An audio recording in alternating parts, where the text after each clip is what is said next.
Honourable Member for Brampton West. Thank you, Mr. Speaker. In terms of, I'd like to thank my friend for her speech, and I wonder if she would comment on two different points. The first is, as we all know, there are different rationales for the criminal justice system in terms of punishment, deterrence, prevention, these sorts of different reasons why you send somebody to prison or punish them.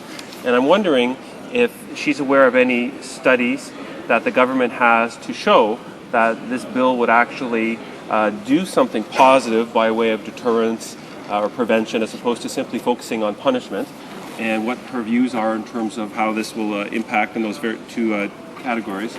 And as well, if there are any studies or information that she's aware of in terms of the actual capacity of the system to handle these changes, whether we can afford it, whether enough money is being put in, whether this will require the building of new jails, and whether any of this has been thought about in adequate detail and consideration. Thank you.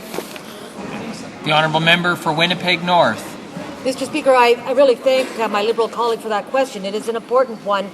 I don't believe that this government has provided any serious statistical analysis about the impact of this legislation on reduced pressure on our remand centres and our prisons. We do know from some of the statistics gathered by provincial governments that, in fact, when it comes to remands, the national average remand count has increased by more than 85% since 1990. And a review in one province found that only 43% of those on remand for less than 30 days had applied for bail, and that only 8% of those on remand longer than 30 days received bail. On any given day, about half of the newly remanded prisoners will never even apply for bail and will be on remand status for several months. That gives you an idea of the impact of the present system on remand.